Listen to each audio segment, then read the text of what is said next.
Who would have thought at the beginning of the season the Oilers would be in the playoffs? And I know that sounds crazy to say, but the Oilers had one of the worst starts in franchise history this season. Being dubbed Cup favorites, the Oilers started this season 2-9-1. But since then, the Oilers have been one of the best teams in the league, and statistically speaking, they have the best record in the NHL since Knobloch took over. The Oilers are now just 3 points behind the Vancouver Canucks, who absolutely dummied them at the beginning of the year, but the Oilers are back in the playoffs. Make it 5 years in a row. Now, that's not the only thing that I want to talk about in this video. I'm going to get into the Kane controversy, but not till the end of the video, so stick around for that.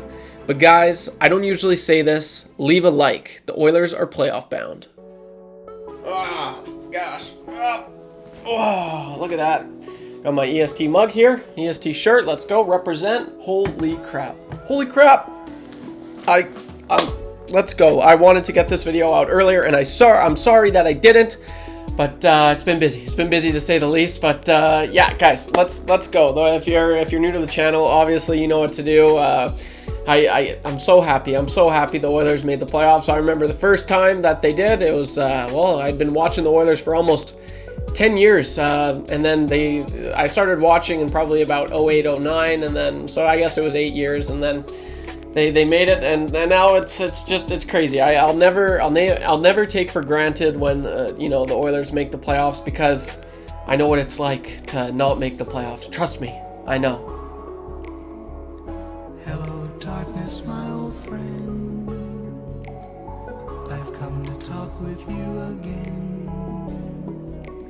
Because a vision softly creeping. But yeah, I got a lot to talk about in this video. I'm going to try and keep it short, but yeah, we're going to get into the Kane controversy. We're going to talk about the line shuffles, the power play struggles, and Connor McDavid, the cusp for 100 assists. So be sure to stay till the end and leave a like, guys. I'm sorry, I usually say don't leave a like, but I'm just in a good mood. Let's see if we can get this video to 200 likes. That would be awesome. I would really appreciate it. Where to start? Well, you know what? Let's go for Connor McDavid. He is 99 assists, or he has 99 assists on the season, 1 assist shy for becoming the 4th player in NHL history to have 100 assists in a season. Last time that happened was early 90s by Mario, and so it's been a while.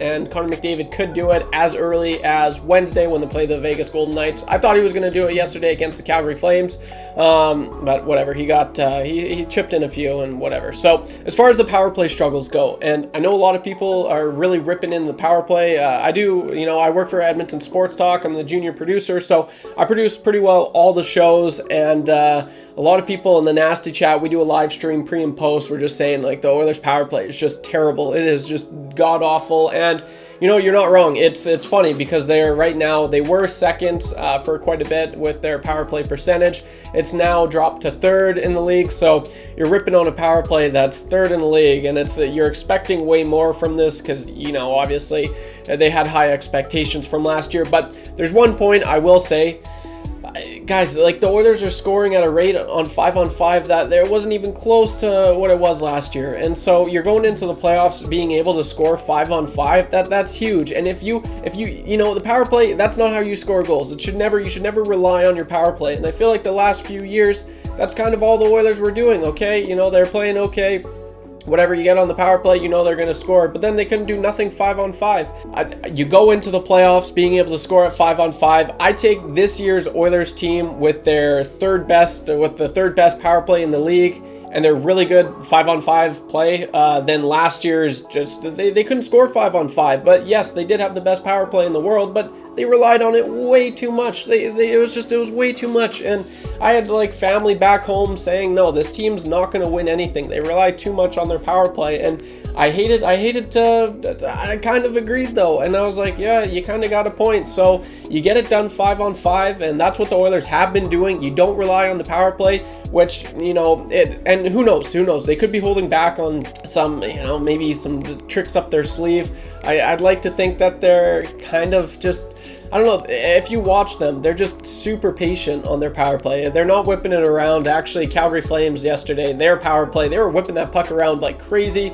The Oilers, I don't know, this year, they're just a lot more stagnant on their power play, and it's a lot more predictable. I get that. I get your frustrations, and you want to see this power play click at a high rate, which it is clicking at a high rate still. It's just, I think a lot of people are so, sorry, I just bumped my mic. I think a lot of people are just so used to the Oilers power play of last year, but that's not realistic. You're not going to you're not going to be having a historically good power play every single year. It's the ebbs and flows. It's going to come down a little bit, which we're seeing. But if you're mad at the power play for not scoring, whatever, okay, like that's okay. They're still getting the job done. And I'd rather the Oilers be, chugging along the way they are 5-on-5 as to, relying on their power play so much like they were last year. So drop a comment down below. I'd love to hear what your thoughts are on that. But as for the line shuffles, and this is kind of where I'm worried more so than anything.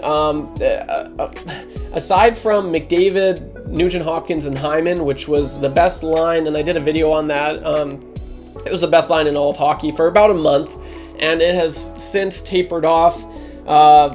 There's no real chemistry, and Knobloch, you can't blame him. A lot of people are ripping on him, saying, "Oh, why are you shading?" You can't fault the guy. Like, if you're not getting good performances from these players, from these line combinations, you're gonna freaking switch it up, and that's what he's been forced to do. So it's not on Knobloch. It's the players found their chemistry, and maybe you give them a little bit more time on ice, but I don't know. So look, there's 6 games left in the season, and they got a lot of figuring out to do still, which kind of sucks. And it mainly is just the lineups. Like, who do you need? And the one thing that you can look at in the playoffs, well, this line worked for a little bit. This one, because Knobloch's pretty well done everything, and he hasn't really found anything to really click aside from the first line that was good, but it's tapered off quite a bit. And the good thing is they have a lot of options. It's not like in years prior where they were just hoping for guys to, like, they are mixing and matching quite a bit, but they are still getting wins. And I don't know if that's his strategy. I don't think it is. And, well, no, I know it's not, because he's talked about it. It is frustrating to him. And he says, like, look, we had to change something up. Even in yesterday's post game against the Flames, he's like, no, like the first 2 periods we weren't getting the job done, so I switched it up in the third, and it worked, right? So that's the thing that I'm more concerned of, is aside from the power play, it's just the line shuffles. But they got 6 games to figure it out still, and I'd be expecting a lot more line shuffling going on here. Hopefully something clicks though. Like, really, here's hoping something clicks. But they do have their options, so there's that. But finally, just to finish off this video, guys, and this is a quick one, but I'm just so happy. I'm so happy. Oh my gosh. The Kane controversy, and I might make that the thumbnail. Have a thumbnail of Kane and Corey Perry. Yeah, it's not a good look. It really isn't, because this is the second time in a matter of a few weeks now that Kane, first it was Evander Kane and Leon Draisaitl that were kind of getting at it on the bench. But yesterday's was a lot more heated, and it's Corey Perry just ripping Evander Kane a new one. I'll try and grab the clip and show it here for you guys. Initial thoughts for you guys, drop a comment down below. I literally do read every single one, so yeah, I want to hear your thoughts on the whole conversation that they were having. I think they handled it pretty well. Knobloch said it was handled very well in the post game yesterday, so there is that, but it is concerning. I would not be surprised one bit if this is Evander Kane's last hurrah with the Edmonton Oilers. If he gets traded this offseason, I don't know. Did you hear it here first? Maybe. I wouldn't be surprised personally. It's too much, and it's too bad, because he started things off here in Edmonton really, really good, and it finally looked like all the shit that he was doing earlier in his career kind of was done. He's a grown man now. He has a few kids, but it's followed, and I guess that's just who he is, and it sucks, because when the goings are good with Evander Kane, it's incredible. Like, he scored 12 goals in 15 playoff games a few years back. Like, it was when he's really clicking on this team, he's such a factor, and you need a guy like Evander Kane bringing it. And he just went goalless in 22 games. It was a career drought for him, and he still has low 20s in goals this season, so there is that. But you need a guy like Evander Kane to bring it. And is he saving his best hockey for the playoffs? I certainly hope so. But I don't know. I don't know what you do with the guy. Do you put him up with Connor? No one seems to want to play with him. Corey Perry ripping him a new one. It just, a part of me hates that, but part of me likes it. These are competitors, and, you know, maybe Corey Perry's just channeling his inner Jordan, Michael Jordan, calling his teammates out. But kudos to Corey Perry. Like, he's one of the newest Oilers, and he's taking shots. You know, he's a veteran, and he's earned that right to be a voice on this team with the career that his record shows. Like, he knows what it takes to win.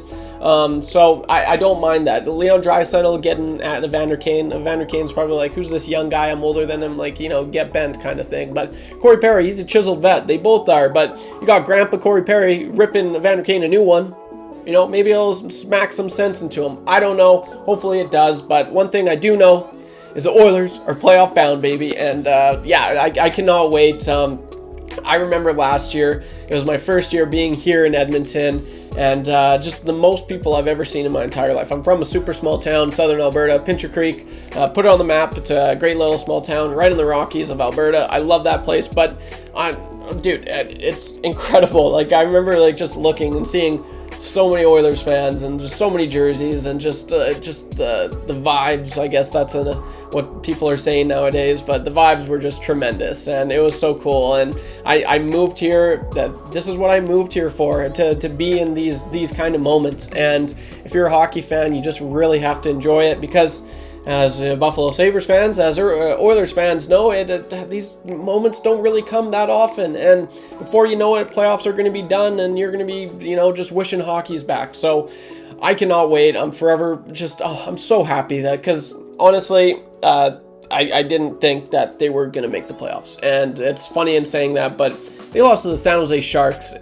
Just the worst game I've ever seen the Oilers play, this Oilers team play. It was embarrassing. It was so embarrassing. And here they are. I know that sounds silly, because when you have Connor McDavid and Leon Draisaitl, you should be in the playoffs. And for whatever reason, man, I don't know what was going on, but they sucked. They were so bad. It was terrible to watch. But that's all I got for this one, guys. And like I said, I don't usually say this, but the Oilers are in the playoffs. Leave a like. Let's go. Let's see if we can get this video to 200 likes. I would really appreciate it. Drop a comment down below. I'm going to be uploading. It's going to be quite a busy stretch here for me, but I'm going to be providing content throughout the whole playoffs, and I cannot wait. So be sure to look for that. I got tomorrow off as well. First time since I've been at EST, and like, I'm getting my days off, but it's usually I get 1 day off, and then I work 4, 1 day off, work 3, 1 day off. That's kind of what it's been. But this is the first time besides Christmas that I have 2 days off in a row. So tomorrow I'm going to be recording a lot of content. I want to do a Flames video. I want to do more playoff videos for other teams, Vancouver, Winnipeg, Dallas, and even the Colorado Avalanche. So be sure to look for those guys. Thanks as always. You guys are absolutely crushing it. Really appreciate the support. That being said, don't be average when you can be above average. I'll see you in the next one. Peace!